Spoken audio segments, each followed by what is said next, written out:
Dios Todopoderoso, Padre bendito, Señor, estamos aquí frente a ti, Señor, para descubrir nuestros corazones a ti, Señor. Estamos aquí para glorificar tu santo nombre, Señor, para declarar que tú eres nuestro Dios y para darte gracias, Señor, por todas las bendiciones con que tú nos has colmado, Señor. Pero sobre todo con la gran bendición, Señor, de poder nosotros haber conocido a Cristo y ahora poder ser llamados hijos tuyos. Gracias, Padre, por esa salvación tan grande que nos diste, Señor. Padre, también estamos aquí, Señor, para pedirte perdón porque te hemos fallado, hemos pecado contra ti, Padre del cielo. Perdónanos, Padre Santo. Sabemos que tú ya nos perdonaste todos los pecados pasados, presentes y futuros, Señor, por medio de la fe que tú mismo nos diste, esa fe en Cristo Jesús, entender que Él es nuestro Salvador, Él es nuestro amo, Él es nuestro Señor, y entender que Él es el Hijo tuyo y que vino para morir en esa cruz para que nosotros pudiéramos ser salvos. Gracias, Señor, por el perdón de nuestros pecados. Pero a pesar de eso, nosotros seguimos pecando y estamos pidiéndote perdón por eso, Señor. Nos arrepentimos verdaderamente de esos pecados que venimos cometiendo, Señor. Y te oramos que tú nos fortalezcas por medio de tu Santo Espíritu para poder luchar más efectivamente contra las tentaciones, Señor, y tener nuestras vidas, nuestra mente y todo lo que somos concentrados en ti, Señor. Padre, te oramos, Señor, te suplicamos, Señor, que tú estés llevándonos a todos y cada uno de los que estamos aquí en este salón, Señor, para que tú nos estés llevando de la mano, Señor, para que tú nos estés guiando en esta vida, para que tú nos des sabiduría y que nosotros podamos tomar buenas decisiones, Señor, decisiones que te agraden a ti, porque si te agradan, sabemos que son buenas decisiones y que van a ser de beneficio para nosotros, así sean difíciles de llevar. Contamos contigo, Padre del cielo, danos a cada uno la seguridad de que tú estás con nosotros y nos llevas de tu mano, Señor. Ponemos nuestras vidas en tus manos, Señor, y te damos gracias por tu amor y misericordia. Te damos gracias en Cristo Jesús. Amén. Amén.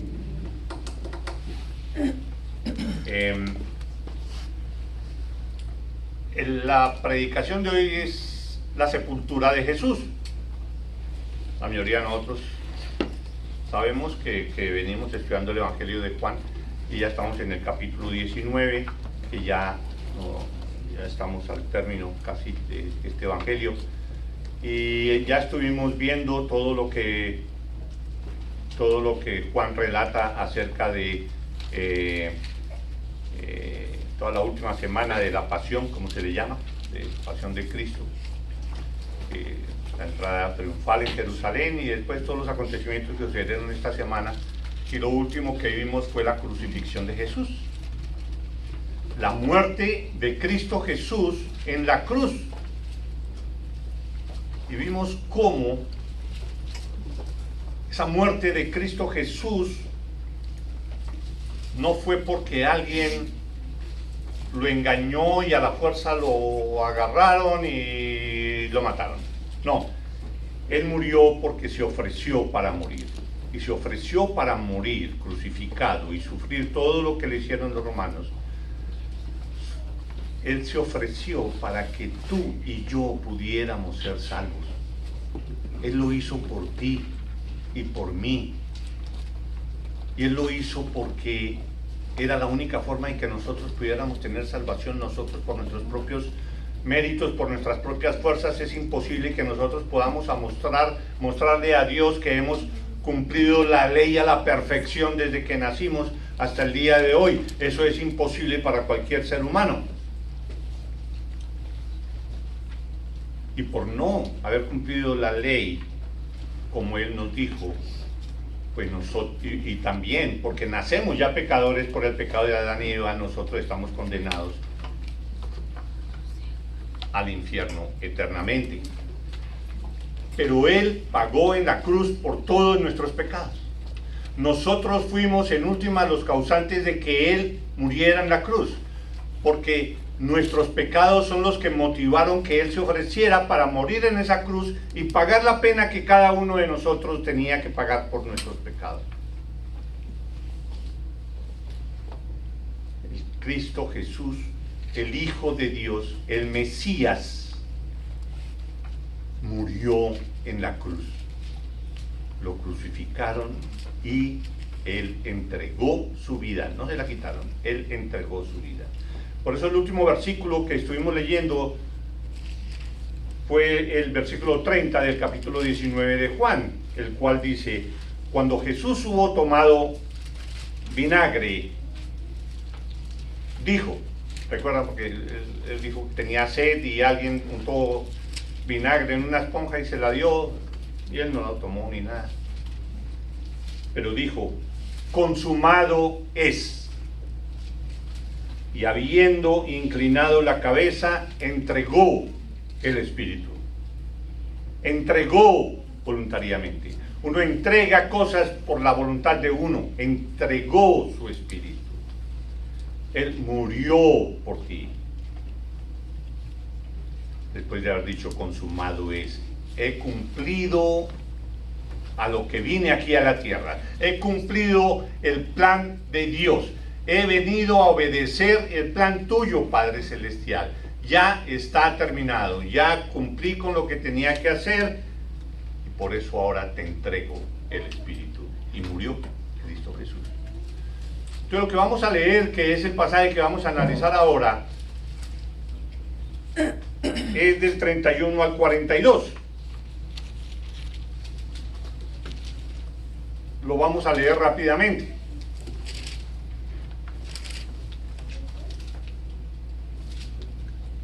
Entonces los judíos, por cuanto era la preparación de la Pascua, a fin de que los cuerpos no quedasen en la cruz en el día de reposo, pues aquel día de reposo era de gran solemnidad, rogaron a Pilato que se les quebrasen las piernas y fuesen quitados de allí. Vinieron pues los soldados y quebraron las piernas al primero, y asimismo al otro que había sido crucificado con él. Mas cuando llegaron a Jesús, como le vieron ya muerto, no le quebraron las piernas. Pero uno de los soldados le abrió el costado con una lanza, y al instante salió sangre y agua. Y el que lo vio da testimonio, y su testimonio es verdadero, y él sabe que dice verdad, para que vosotros también creáis, porque estas cosas sucedieron, para que se cumpliese la Escritura: no será quebrado hueso suyo. Y también otra escritura dice: mirarán al que traspasaron. Versículo 38. Después de todo esto, José de Arimatea, que era discípulo de Jesús, pero secretamente por miedo de los judíos, rogó a Pilato que le permitiese llevarse el cuerpo de Jesús, y Pilato se lo concedió. Entonces vino y se llevó el cuerpo de Jesús. También Nicodemo, el que antes había visitado a Jesús de noche, vino trayendo un compuesto de mirra y de áloes, como 100 libras. Tomaron pues el cuerpo de Jesús y lo envolvieron en lienzos con especias aromáticas, según es costumbre sepultar entre los judíos. Y en el lugar donde había sido crucificado había un huerto, y en el huerto un sepulcro nuevo, en el cual aún no había sido puesto ninguno. Allí pues, por causa de la preparación de la Pascua de los judíos, y porque aquel sepulcro estaba cerca, pusieron a Jesús. Hasta ahí lo concerniente a la sepultura de Cristo Jesús.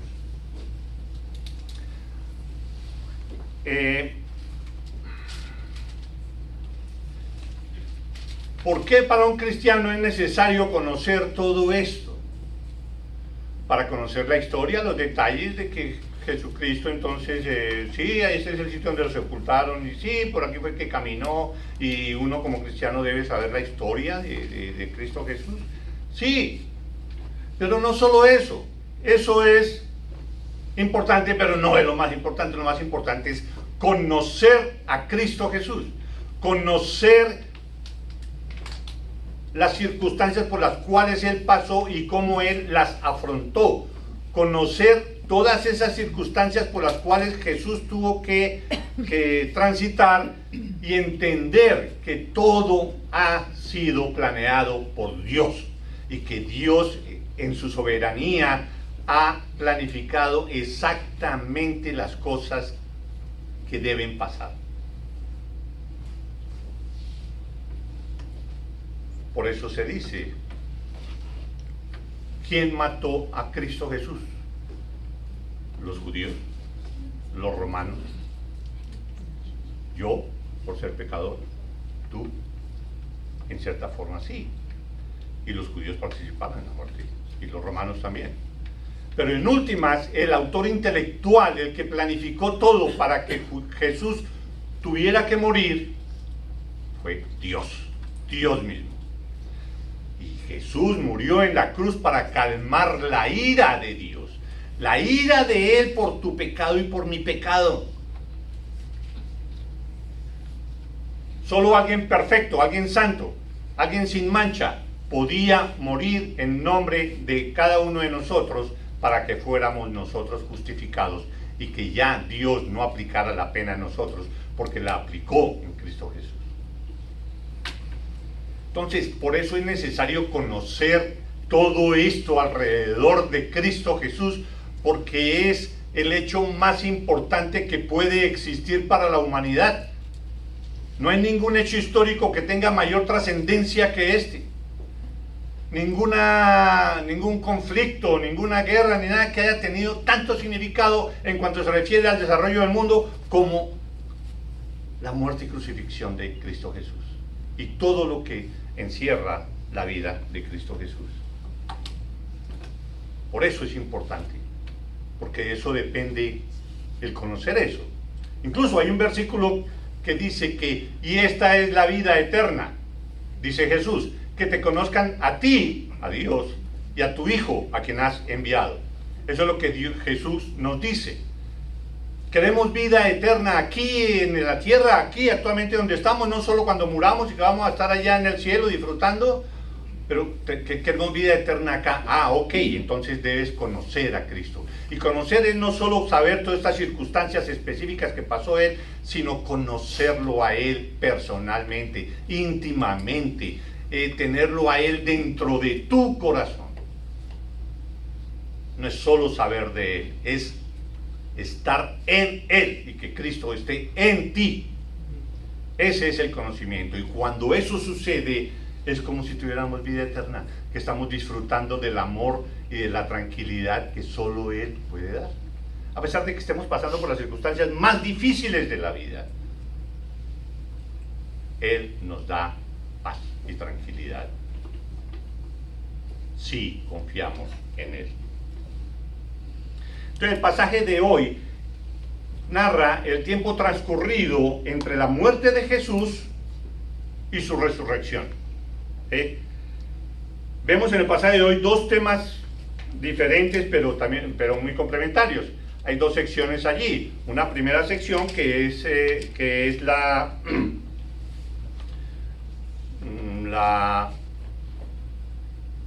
que nos prueba su muerte. Esa primera parte de los primeros versículos que vamos a mirar es la prueba de que murió Cristo Jesús. Jesús es traspasado con una lanza.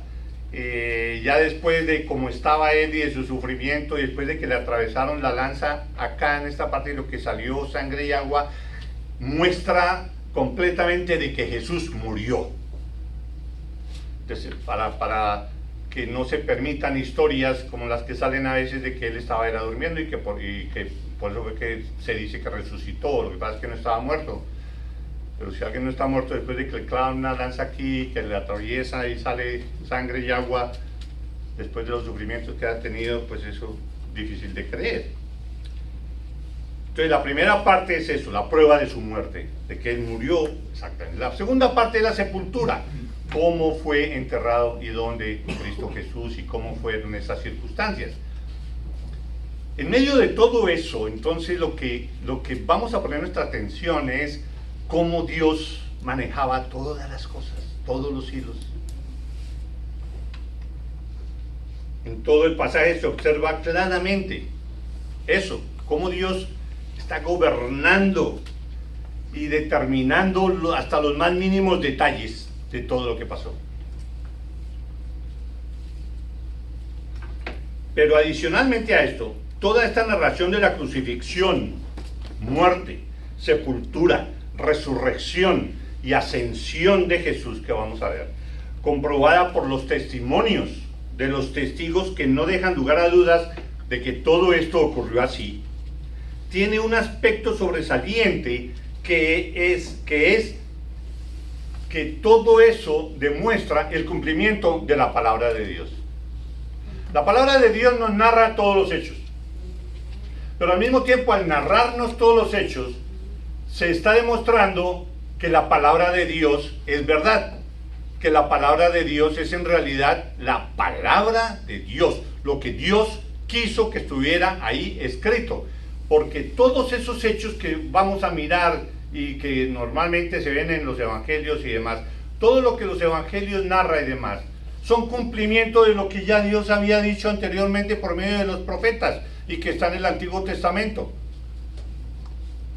Todos estos detalles ya estaban dichos, lo cual demuestra eso que estoy diciendo, que la palabra de Dios es todo lo que nosotros necesitamos y debemos saber, porque eso es lo que Dios quiere que conozcamos. Y que la palabra de Dios, por ser así y tener esa prueba de que es la máxima autoridad, eso es lo que nosotros debemos entender, de que es la máxima autoridad, de que nada nosotros debemos añadirle a la palabra de Dios, porque todo eso que estoy diciendo demuestra que es la palabra de Dios. No tenemos el más mínimo derecho a aumentarle ni una jota, ni un punto, como dice la misma escritura, a la misma escritura. Es eso y punto. Y al decir que es la máxima autoridad, porque viene directamente de Dios, no podemos decir de que, bueno, la Biblia es la autoridad, pero también lo que diga la iglesia es también autoridad. No, es lo que diga la Biblia lo que es la máxima autoridad. Y si lo que diga la iglesia, cualquier iglesia que sea, si no está de acuerdo con la palabra de Dios, entonces no es verdad. Así lo diga cualquier iglesia. Pero la autoridad es la palabra de Dios. Ese es un concepto que nosotros debemos tener muy claro y defenderlo en cualquier momento. En 2 Timoteo 3:16, precisamente Pablo nos dice que toda la escritura es inspirada por Dios y útil para enseñar, para redarguir, para corregir, para instruir en justicia, a fin de que el hombre de Dios sea perfecto, enteramente preparado para toda buena obra. ¿Quieres estar preparado para toda buena obra? ¿Quieres estar preparado para llevar una vida que satisfaga a Dios? ¿Quieres vivir tranquilo, en paz, a pesar de las circunstancias difíciles por las que estés? Lee la palabra de Dios, porque por medio de ella es que tú vas a ser transformado y vas a poder confrontar todo lo que se te presente por delante. Lo que está allí es lo que Dios quiere que sepamos, es lo que Dios quiere que conozcamos de Él. Y es como Dios nos dice que es la mejor forma para que nosotros vivamos. Allí, todos sabemos, encontramos cómo debes comportarte con tus padres, cómo debes comportarte con tus hijos, con tu esposo, como empleado. Ahí nos dice todo. Todo nos lo dice. Ahora sí volvamos al pasaje y lo vamos a ver rápidamente. Entonces, como decía, la primera parte es la que habla de de la forma como murió Jesús. Ya los últimos momentos ya los pasamos. Él le entregó su espíritu. Ahora se comienza todo lo relacionado con la sepultura de él. La primera parte es la que va de los versículos 31 al 37, ¿sí? Ahí vamos a ver cuál fue la actitud de los judíos y de los romanos tan pronto Cristo murió, ¿sí? Pero principalmente, mientras vamos a leer, quiero que le pongan atención a la religiosidad de los judíos. ¿Qué es la religiosidad? ¿Por qué se dice que el cristianismo no es una religión, sino una relación con Cristo? ¿Qué es lo que pasa con la palabra religión? ¿Por qué se dice que ellos son religiosos? Es que ellos no son cristianos, son religiosos. ¿Cómo así? ¿Luego no es lo mismo? No, no es lo mismo. Una religión es la que dice que tú puedes formar parte de esta religión si cumples esto y esto. Si haces este sacramento, este otro sacramento, entonces tú puedes formar parte de esta religión. Pero si haces estos ritos, entonces tú puedes formar parte de esta otra religión. Eso es una religión, la que se ciñe a cumplir ciertas cosas y que depende de ti de que los cumplas o no.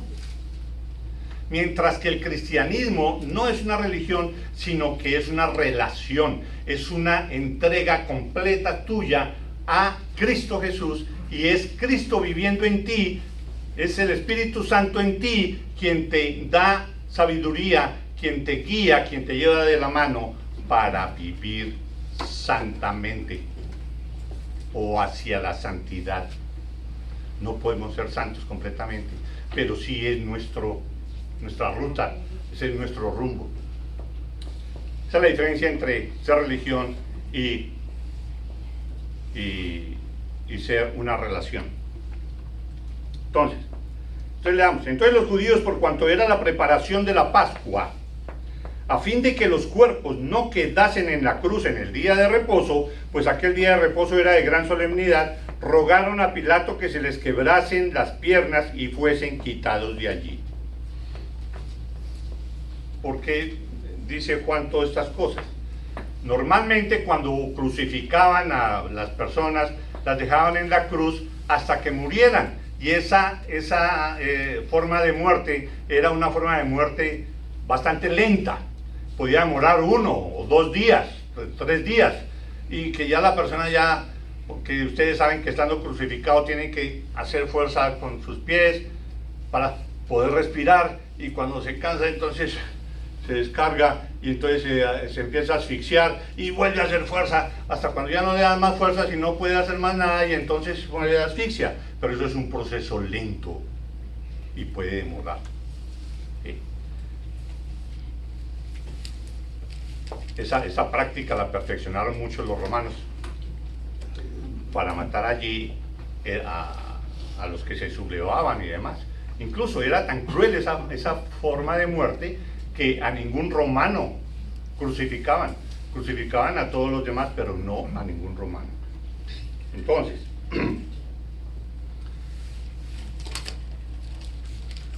estaban ellos en un momento muy especial. Era el día de la Pascua. Esa noche iban a celebrar la Pascua. La Pascua, ustedes se acuerdan, es la celebración de la última plaga por medio de la cual Dios sacó al pueblo judío, a su pueblo de Israel, de Egipto, para presionar al faraón para que los dejara salir. Usó Dios esa última plaga, que era la muerte de los primogénitos, pero no se morían los primogénitos de las casas que tuvieran la sangre del cordero pascual, como se llama. Entonces, era un día muy especial, pero el día siguiente era día de reposo, era un viernes, el día siguiente era un día de reposo. Entonces ese día de reposo era un día de reposo especial porque era el siguiente a la Pascua, a la celebración de la Pascua. Y normalmente, como les decía, los cuerpos se dejaban ahí. Para los judíos era como de mala presentación con el resto de personas que iban a celebrar la Pascua. Hombre, esos cuerpos ahí colgados, eso Eso se ve muy feo, aparte de que la ley decía que eso no se debería dejar ahí los cuerpos de un día para otro, pero para los romanos sí. Entonces ellos fueron a donde Pilato a decirle, para nosotros este día es muy especial, por favor no dejen esos cuerpos ahí, quiébrenle las piernas para que al desgonzarse por no poder hacer fuerza con sus piernas, pues mueran rápido y se puedan ser quitados de ahí y echados a la fosa. Ese era el procedimiento. Entonces ellos le pidieron eso a Pilato. Por favor, no queremos los cuerpos ahí. Tan pulcros los judíos, tan religiosos.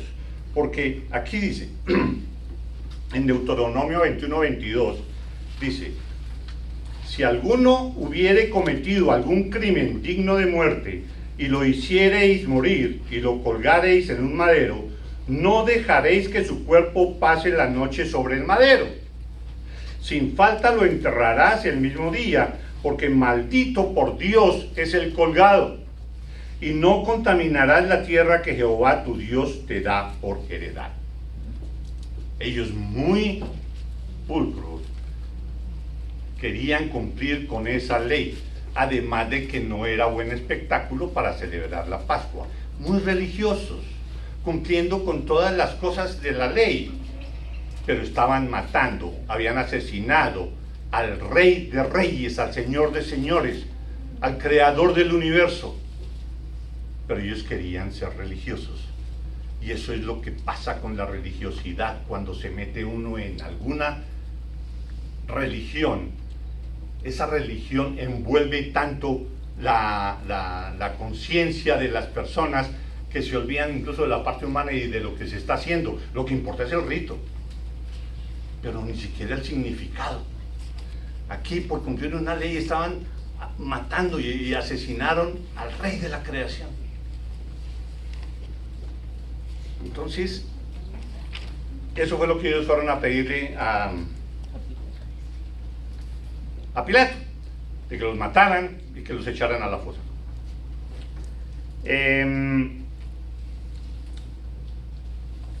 Veamos un momento qué dice Dios de la religiosidad que he estado insistiendo yo.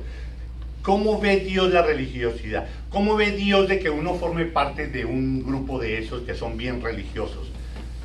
Dice así en Isaías 1, del 10 al 17, para que lo anoten por ahí. ¿Para qué me sirve? Dice Jehová, dice Dios. ¿Para qué me sirve? Dice Jehová, la multitud de vuestros sacrificios. Todos esos actos de ustedes, a mí no me sirven para nada. Dice, hastiado estoy de holocaustos. Hastiado estoy de holocaustos de carneros y de cebo de animales gordos, porque eran las ofrendas y la muerte de animales en ofrenda a él.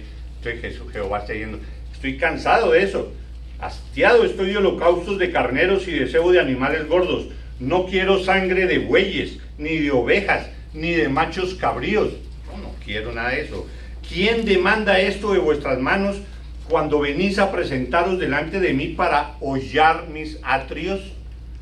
No me traigáis más vana ofrenda. El incienso me es abominación.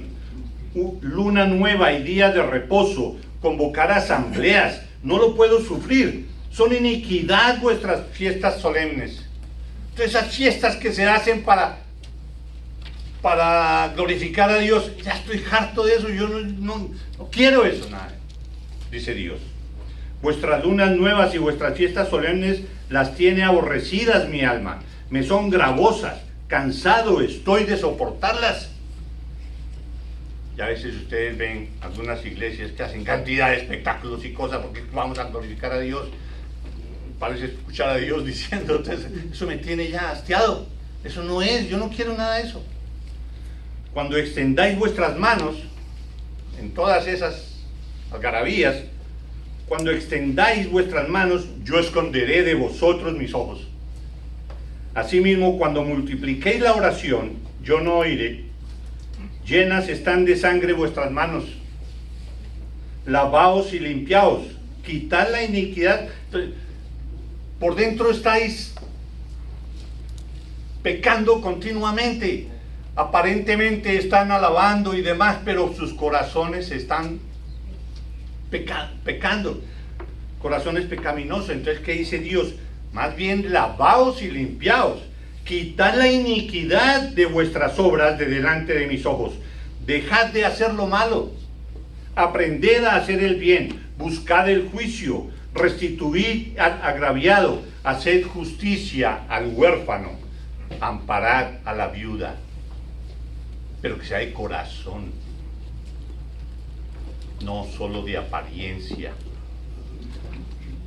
Hoy podríamos aumentar eso que dice Dios ahí, como diciendo también, buscad a Cristo Jesús de corazón, con verdadero arrepentimiento y fe, y recíbelo en tu corazón como tu amo, tu Señor y tu Salvador. Eso es lo que yo quiero, debe estar diciendo Dios. Eso es lo que te ordeno que hagas.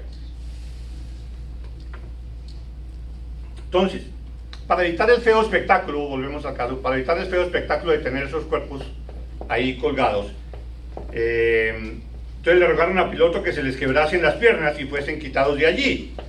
Vinieron pues los soldados y quebraron las piernas al primero y asimismo al otro que había sido crucificado con él. Me imagino los dos ladrones. Jesús ya estaba muerto y los dos ladrones aquí. Ve que vienen ahí con ese mazo que les daban para quebrarle las piernas y ven que vienen, ¿qué estarían sintiendo ellos? Uy, y vienen y pum, le rompen una pierna y después la otra pierna y otro mirando lo que le están haciendo a no, eso es terrible, terrible. Mas cuando llegaron a Jesús, bueno, y eso lo hicieron, antes sufrimiento y espectáculo, mas cuando llegaron a Jesús, como le vieron ya muerto, no le quebraron las piernas. No le quebraron las piernas. En Éxodo 12:46, donde se hace la descripción de cómo era lo del sacrificio pascual y lo del cordero que debían utilizar en la celebración de la Pascua, dice esto: se comerá en una casa y no llevarás de aquella carne fuera de ella. En cada casa se comerá lo que tengan en esa casa, no lleven comida para otra parte. Ni quebraréis hueso suyo. Ustedes saben que eso, de esa celebración de la Pascua en esa forma, era una forma de hablar de la forma como iba a morir Cristo Jesús, el Cordero perfecto en la cruz. Y allí en Éxodo decía: no quebrarás hueso suyo, y a él no le quebraron los huesos. Pero a cambio de eso, uno de los soldados le abrió el costado con una lanza y al instante salió sangre y agua. Bueno, la sangre, en general, el significado de la sangre, pues por medio de la sangre es que se purifica el pecado, por medio del agua es que se lava. Entonces se dice es que la sangre es la muestra de la justificación, el perdón de nuestros pecados, mientras que el agua es todo el proceso de santificación que estamos viviendo hoy, en que nos lavamos y somos perfeccionados a cada momento. Y Juan insiste: esto es verdad. Esto que les estoy contando yo lo vi, esto sucedió de esa manera, y el que lo vio da testimonio, y su testimonio es verdadero. O sea, yo fui el que estuve ahí presente mirando, y yo sé que dice, y él sabe que dice verdad, para que vosotros también creáis. Porque estas cosas sucedieron para que se cumpliese la escritura: no será quebrado hueso suyo. Y también otra escritura que dice: mirarán al que traspasaron. Esto era lo que les decía. Eso sucedió y yo lo vi. Y es una confirmación de que la palabra de Dios es verdadera, porque eso ya estaba escrito. Esas eran dos profecías. Una que está en Éxodo 12:46, que fue la que leímos: se comerá en una casa y no llevarás de aquella carne fuera de ella, ni quebraré el hueso suyo. Y la otra, Salmo 22:14, que dice: he sido derramado como aguas, y todos mis huesos se descoyuntaron. Quedó ahí. Mi corazón fue como cera derritiéndose en medio de mis entrañas. Y lo de que lo atravesaron con una lanza ya estaba dicho en Zacarías 12:10. Ya él lo había profetizado y dice, y derramaré sobre la casa de David, sobre los moradores de Jerusalén, espíritu de gracia y de oración. Y mirarán a mí, a quien traspasaron. Y llorarán como se llora por un hijo unigénito, afligiéndose por él como quien se aflige por él, por el primogénito. Entonces todo eso sucedió, y fíjense ustedes cómo sucedió todo eso y por qué sucedió y para qué. Dios ahí gobernando y determinando que las cosas sucedieran de esa manera. La segunda parte del pasaje de hoy es lo que se habla de la sepultura. La sepultura ya específica de Cristo Jesús. Después de todo esto, dice el versículo 38, José de Arimatea, que era discípulo de Jesús, pero secretamente por miedo de los judíos. Lo mismo que muchos de nosotros.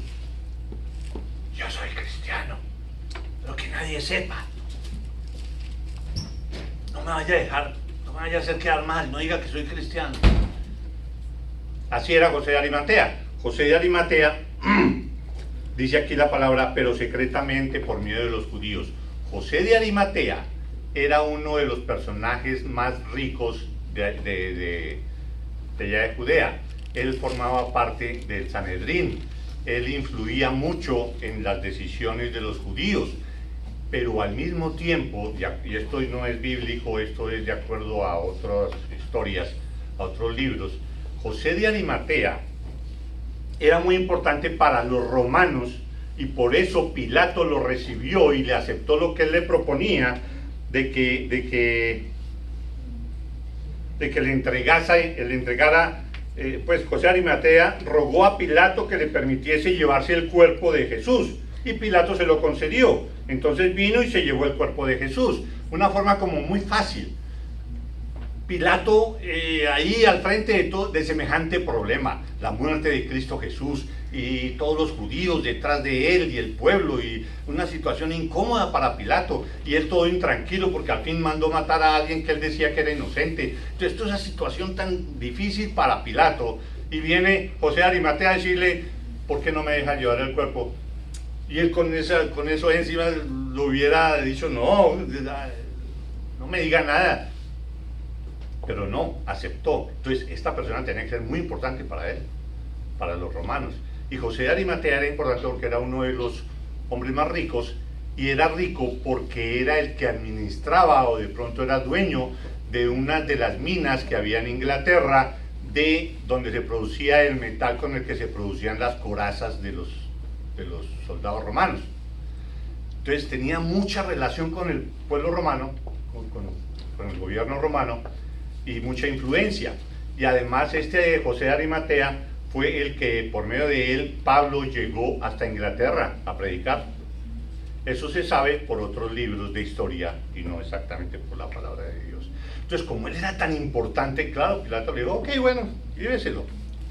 Y José de Arimatea pudo salvar el cuerpo de Jesús y que no lo echaran en la fosa donde iban a echar a los otros dos, una fosa común.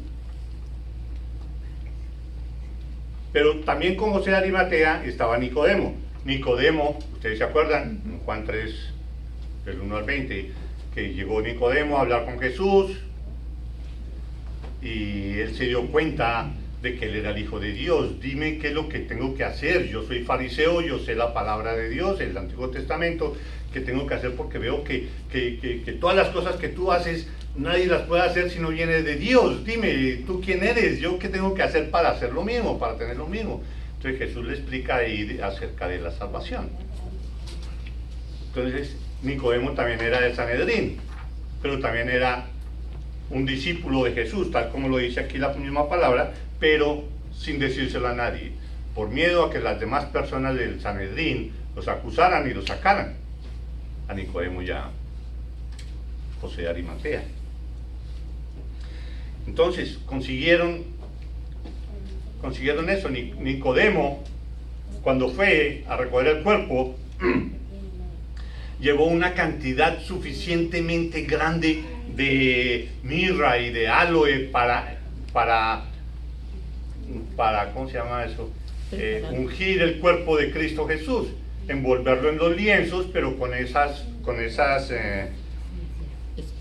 esos compuestos de mirra y de aloes para que oliera mejor el cuerpo, y lo envolvieron en eso para ponerlo en la tumba.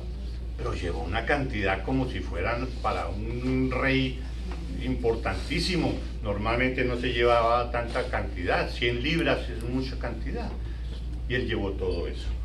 Entonces, tomaron pues el cuerpo de Jesús, lo envolvieron en lienzos y con especias aromáticas, según era costumbre de los judíos. Pues todo eso, que Pilato, que José de Arimatea fuera donde Pilato, que le dieran el cuerpo, que Nicodemo trajera todas estas, el incienso y la mirra y de aloes y todo esto, ellos estaban sobre el tiempo. Jesús murió a las 3 de la tarde, a las 6 de la tarde ya tenía que estar finalizado todo, porque empezaba el día de reposo, a las 6 de la tarde, no podían hacer nada. Entonces todo eso fue corriendo y a última hora. Ellos desesperados haciendo, y pudieron hacer todo esto. Entonces, el versículo 41 dice: y en el lugar donde había sido crucificado había un huerto, y en el huerto un sepulcro nuevo, en el cual aún no había sido puesto ninguno, y era un sepulcro de José de Arimatea. Él tenía un sepulcro allí. Allí pues, por causa de la preparación de la Pascua y de los judíos, y porque aquel sepulcro estaba cerca, pusieron a Jesús. Y ahí termina la sepultura de Jesús. Entonces, donde vienen las preguntas y como el análisis que uno debe mirar, ¿a cuento de qué José de Arimatea tenía un sepulcro en esa zona? Tipo rico, tener un sepulcro ahí en una zona donde acostumbraban a crucificar a malhechores y demás. ¿A cuento de qué iba a tener un sepulcro cerca? No era una acción como lógica. ¿A cuento de qué Nicodemo consiguió tan rápido las especias? ¿Cómo? Tan rápido. ¿Qué motivó a José de Arimatea y a Nicodemo a arriesgarse de esa forma y quedar al descubierto de que ellos eran cristianos? Descubrirse ante los judíos y ante el Sanedrín. ¿Qué los motivó? Y la explicación de eso y muchas otras cosas, solo hay una. Solo la acción sobrenatural de un Dios soberano pudo poner en consonancia, en concordancia, todos estos detalles para que se hiciera la voluntad de Dios. Solo Él pudo concatenar todo eso. Nicodemo, ¿quién era Nicodemo? Usted se encarga de traerme esto cuando muera Jesús. Usted, José de Arimatea, entonces cómprese o fabrique una tumba allá en La Roja y toda la cosa, y tenga la lista ahí cerquita, porque todo eso lo voy a necesitar. Y cómo Dios urdió todo eso. ¿Para qué? ¿Y por qué lo registran en la escritura? ¿Para qué? Porque hubieran podido ser una historia completamente diferente. Pero todo esto es para mostrarte a ti que Dios es soberano y que Él sabe todo eso que tú estás sintiendo en el corazón en este momento, y que Él sabe tú quién eres, y que si tú dices que lo amas a Él, Él sabe si es verdad o no. Y si tú pecas, Él sabe tu pecado. Si Él hace todo esto, ¿cómo no te va a conocer? Pero no es solo que Él sepa todo lo malo tuyo, porque Él tiene gracia. La gracia es el favor inmerecido hacia otra persona, y Él quiere darte esa gracia. Él quiere darte el amor de Él y la protección de Él y la salvación de Él. Tú no te mereces nada, pero yo te voy a dar la salvación. Pero si tú te arrepientes de tus pecados y crees en Cristo Jesús y lo aceptas en tu corazón como Señor, como Salvador, ¿cómo va uno a dudar de que Dios no va a cumplir esas promesas que están en la Biblia, si está haciendo todas estas cosas a ese mínimo detalle?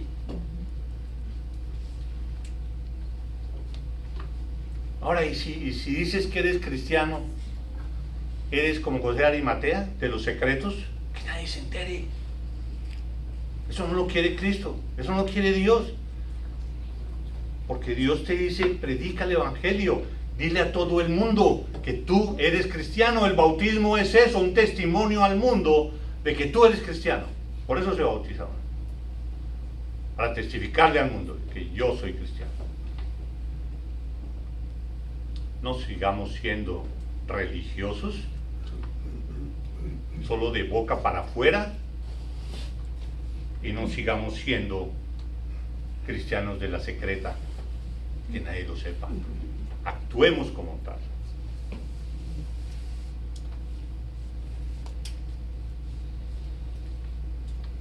Dios,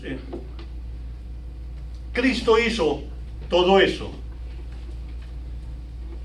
Vivió santamente, se entregó para que lo crucificaran, murió en la cruz, entregó su espíritu para que pudiéramos ser salvos. Perfecto, ya, somos justificados. Creo en Jesús, sí.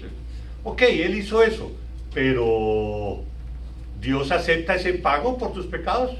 ¿Sí fue suficiente eso que hizo Jesús para que tú pudieras ser salvo? ¿Será que sí sería suficiente? ¿O Dios requiere algo más?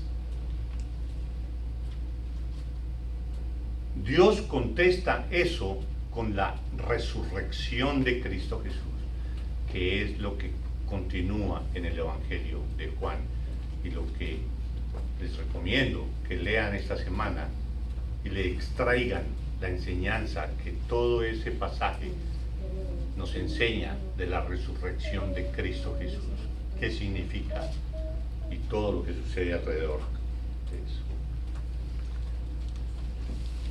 ¿Dios aceptó ese pago? Sabemos que sí, pero estudiémoslo. Estudiémoslo.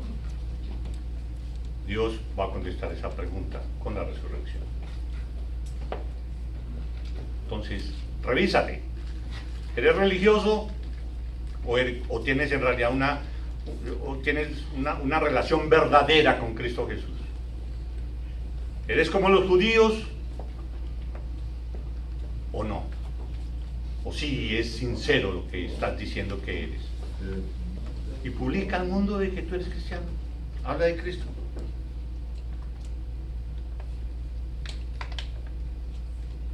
Cristo Jesús hizo todo eso, sabiendo, y se entregó a la cruz, y se entregó a la muerte de esa manera, y todo lo que estaba alrededor.